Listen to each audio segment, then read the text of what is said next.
چاروں اماموں اور چاروں فقہ میں سے امام حنیفہ ان کی فقہ ہی غلط کیوں ہے؟ مصنف ابن ابی شیبہ پر ان پر رد کیوں ہوا ہے؟ ہاں، مصنف ابن ابی شیبہ کا آخری چیپٹر ہے کتاب الرد علی ابی حنیفہ، اور اس میں بڑے سخت الفاظ ہیں. اس میں امام ابن ابی شیبہ جو امام بخاری کے استاد ہیں 235 ہجری میں فوت ہوئے. السلام علیکم ورحمۃ اللہ وبرکاتہ. یہ ویڈیو آپ کے لیے بہت ہی انٹرسٹنگ ہونے والا ہے، کیونکہ اس میں جو ہے امت کی تباہی کی وجہ اماموں کی تقلید ہے، اور امام ابو حنیفہ، امام مالک، امام شافعی اور امام حنبل نے رسول اللہ صلی اللہ علیہ وآلہ وسلم کی مخالفت کی ہے. اور اس چیز کے بارے میں جو ہے علی مرزا نے کچھ باتیں جو ہے بتائی ہیں.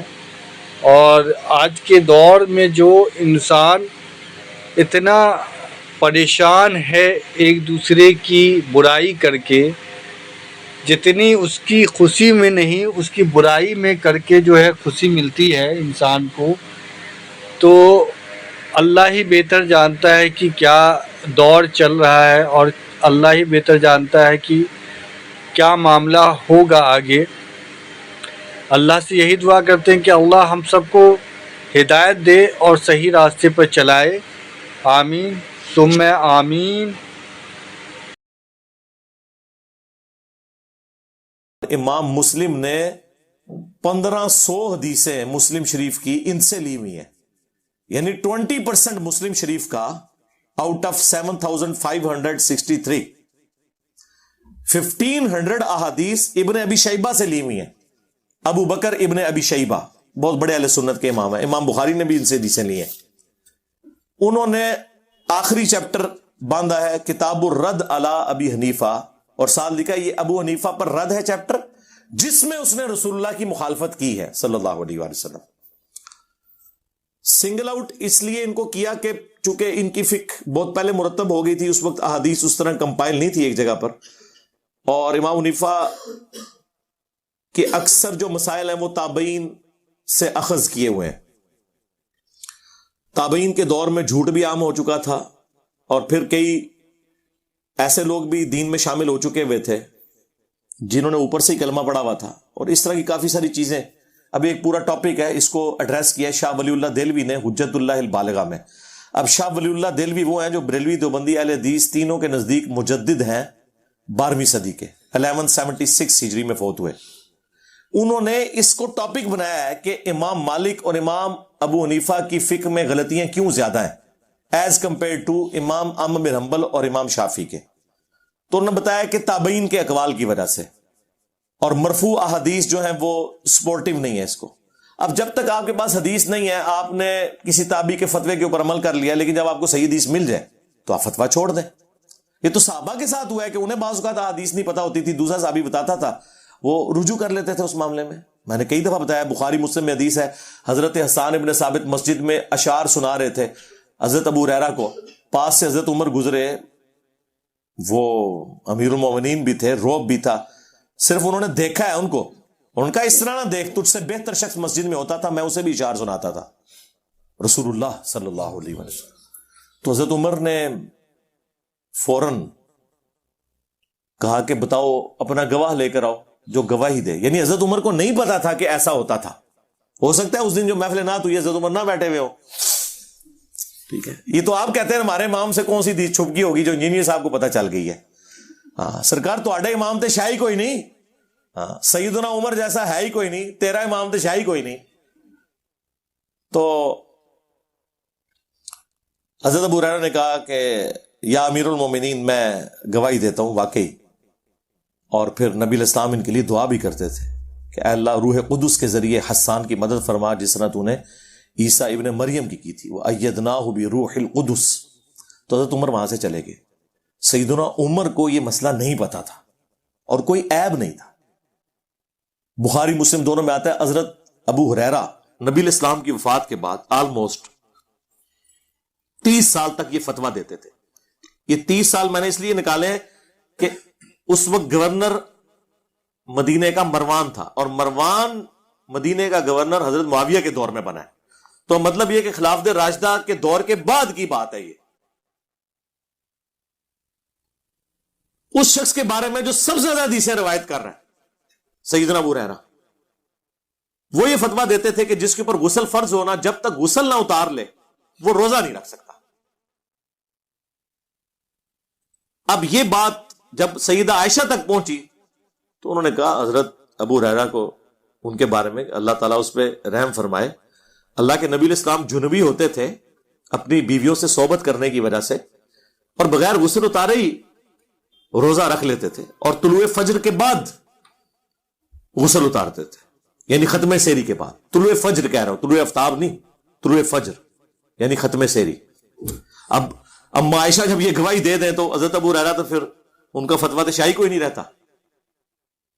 اب ان تک جب بات پہنچی تو انہوں نے خاموشی اختیار کی، اور انہوں نے کہا کہ میں اپنی رائے سے کہتا تھا لیکن مجھے نہیں پتا تھا اس بات کا. 30 سال تک تو غلط مسئلہ وہ بتاتے رہے نا. یار اگر حضرت ابو ہریرہ کا یہ سٹیٹس ہے تو تیرے امام تشائی کوئی نہیں. تو اس طرح کے معاملات ہوتے تھے، لیکن وقت کے ساتھ ساتھ یہ چیزیں ایوالو ہوئی ہیں، اور میں سمجھتا ہوں اس کی ایپیکس جو ہے وہ اس دور میں ہوئی ہے جب بخاری اور مسلم لکھی گئی ہیں، کہ آلموسٹ ان کتابوں کے پہنچتے پہنچتے وہ ساری چیزیں ایک جگہ جمع ہوئی. خود شاہ ولی اللہ نے بھی لکھا ہے کہ اب جب کہ یہ ہمارے پاس حدیث کی کتابیں آ چکی، چاروں فقہ بڑی مرتب ہو چکی ہیں اہل سنت کے ہاں، اب ہمیں چاہیے کہ مل جل کے کوئی ایک ایسی فقہ مرتب کریں جو قرآن و سنت کے قریب ہو. جو مسئلہ امام حنیفہ کا ٹھیک ہے وہ ان کا لے لیا جائے، جو امام شافعی کا ٹھیک ہے. جو یہ شاہ ولی اللہ لکھ رہے ہیں اور وہ مجدد ہے، یہی بات انجینئر صاحب کریں تو کہتے ہیں یہ دراڑ ڈال رہے ہیں امت میں. شاہ ولی اللہ نے حجت اللہ البالغہ میں لکھا ہے کہ اس امت کی تباہی کی جو بڑی وجہ ہے نا، اس میں سے ایک تقلید بھی ہے. انہوں نے لکھا ہے کہ پہلے 300 سال تک کوئی یہ کام نہیں کرتا تھا، یہ بعد میں شروع ہے. میں نے اس کے اوپر ایک تفصیلی لیکچر ریکارڈ کروا دیا، مسئلہ 197 اماموں کی گستاخی کا الزام. اس میں نے کئی اور مثالیں بھی پیش کی ہیں. لہذا یہ مسئلہ اس طریقے سے نہیں ہے جس طرح آپ لوگ سمجھتے ہیں کہ ہم نے سٹرکٹلی کسی ایک کو فالو کرنا ہے. کہتے ہیں جی دیکھیں جی، یہ اکثر آپ نے سنا ہوگا، یہ حنفیوں نے نا چاند ایک جو چیزیں رٹی ہوئی ہیں ان میں سے ایک ہے جی، ایک بندہ ہے اس نے اپنی بیوی کو ہاتھ لگایا اور اسی وضو سے نماز پڑھ لی، یہ کہہ کے کہ میں حنفی ہوں، اور حنفیوں کے نزدیک بیوی کو ہاتھ لگانے سے وضو نہیں ٹوٹتا. لیکن تھوڑی دیر بعد اس کا خون نکل آیا تو حنفیوں کے نزدیک تو خون نکلنے سے وضو ٹوٹ جاتا ہے. تو اس نے کہا نہیں میں شافعی ہوں، اور اس نے نماز پڑھ لی.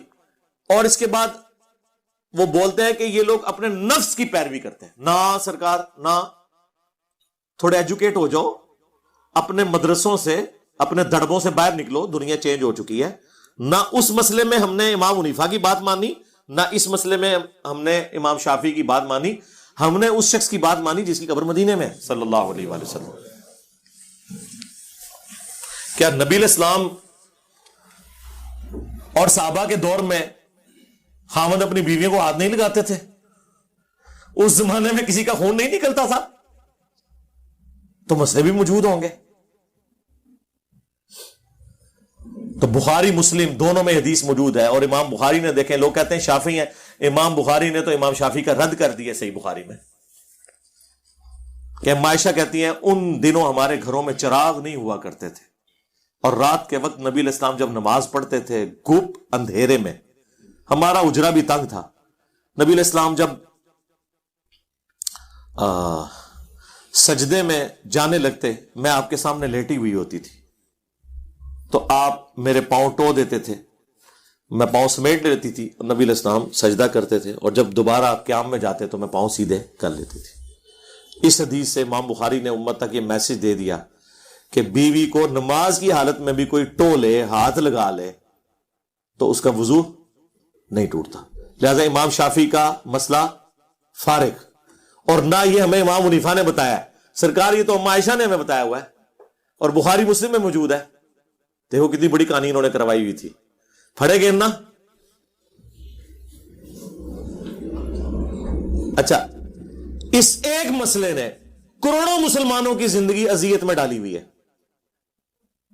انڈونیشیا اور ملیشیا میں سارے شافعی ہیں، وہ بیچارے حج عمرے کے لیے آتے ہیں، اور وہ آتے کثرت کے ساتھ ہیں. وہاں تو ہر بندے نے حج کرنا ہوتا ہے. واقعی وہاں اسلام کے 5 فرض ہیں. پاکستان میں تو 5 فرض نہیں ہیں, وہاں 5 فرض ہیں. وہ حج کو فرض مانتے ہیں, یہاں تو صرف زبانی کلامی مانتے ہیں, اور باقاعدہ ٹریننگ کر کے وہاں لوگ حج پہ آتے ہیں قرآن اندازی کے ذریعے.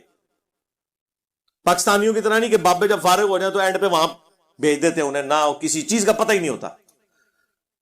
تو وہاں آپ دیکھیں گے کہ ان کی عورتوں نے دستانے پہنے ہوئے ہوتے ہیں وائٹ کلر کے, اور میاں بیوی اکٹھے طواف کر رہے ہوں گے, گرمیوں میں بھی دستانے پہنے ہوئے ہوں گے.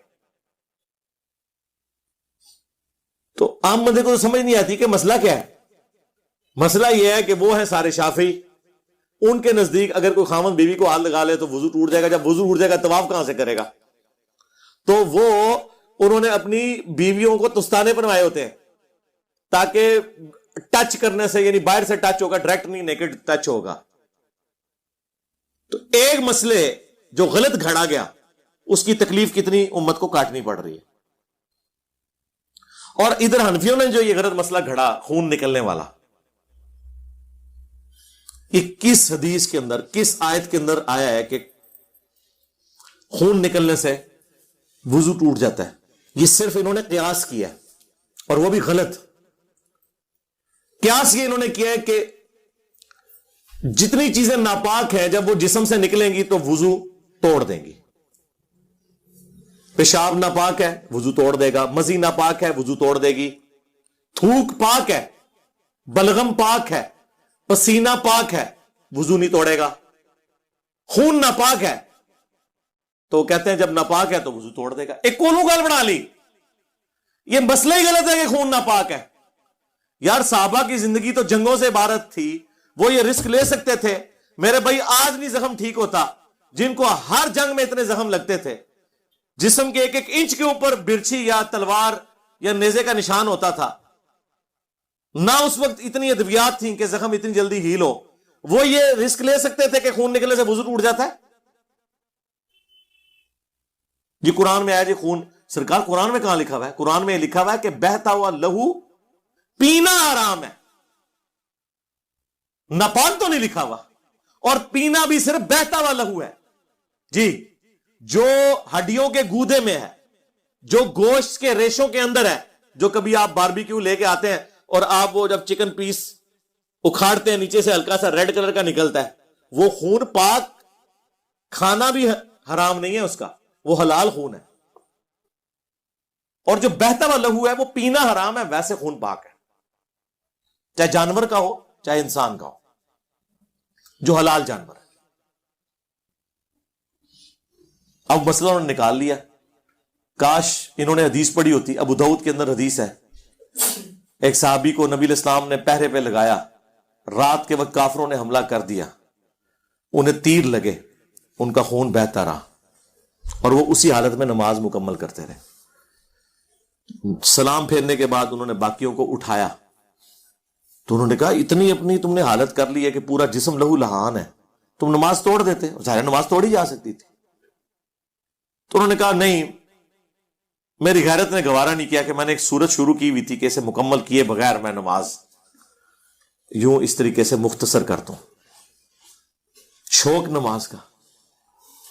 اور فضائل اعمال میں شیخ زکریا کاندلوی نے صحابہ کرام کے جو واقعات نقل کیے ہیں نا نماز میں دل لگنے کے, اس میں یہ واقعہ کوٹ کیا.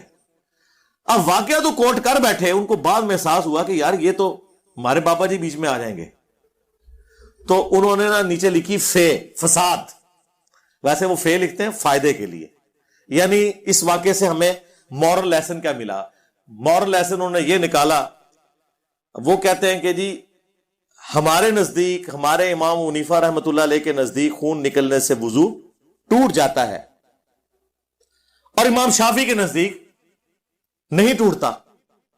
ہو سکتا ہے کہ وہ صحابی بھی اسی مذہب پر ہو. یعنی کس مذہب پر؟ امام شافعی کے مذہب پر. بجائے یہ لکھنے کے کہ ہو سکتا ہے کہ امام شافعی نے اس صحابی کا مذہب اڈاپٹ کیا ہو, الٹ لکھ دیا. جب ہم یہ بات کرتے کہتے جی آپ ہمارے بزرگوں کا مذاق اڑاتے ہیں, آپ کے بزرگوں کو اردو بھی نہیں لکھنی آتی. امام شافعی کے تو ابا جی بھی پیدا نہیں ہوئے ہوں گے جب وہ واقعہ ہوا ہے، بلکہ ان کے دادا جی بھی نہیں پیدا ہوئے ہوں گے. امام شافعی 150 ہجری میں پیدا ہوئے ہیں، 204 ہجری میں فوت ہوئے ہیں. نبی علیہ السلام کی وفات کے 140 سال کے بعد امام شافعی پیدا ہوئے ہیں. نبی علیہ السلام کی وفات کے 70 سال کے بعد امام حنیفہ پیدا ہوئے ہیں. اس سے پہلے کسی کا خون نہیں نکلتا تھا، اس سے پہلے کوئی اپنی بیوی کو ہاتھ نہیں لگاتا تھا.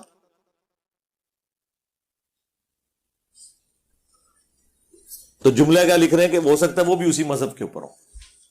وہ کہتے ہیں نہیں، آپ مذاق اڑا رہے ہیں، مراد یہ کہ وہ کہنا چاہ رہے تھے کہ دونوں کا مذہب اسکول آف تھاٹ ایک ہوگا. ٹھیک ہے، لیکن یہ ترتیب نہیں ہوتی لکھنے کی کہ آپ ایک بڑے کو جو صحابی ہو ایک چھوٹے کی طرف منسوب کریں جو نہ تابعی ہے نہ تبع تابعی ہے. آپ سیدھی طرح اس سے مسئلہ اخذ کریں کہ بھئی یہ حدیث اس بات کا ثبوت ہے کہ خون نکلنے سے وضو نہیں ٹوٹتا، اور ہمارے امام حنیفہ کا یہ موقف غلط ہے. لیکن ایک تو جناب بیان کرن تو باقی تفصیلات مسئلہ 197 آپ میرا دیکھ لیں، اس میں میں نے کافی کچھ بیان کیا.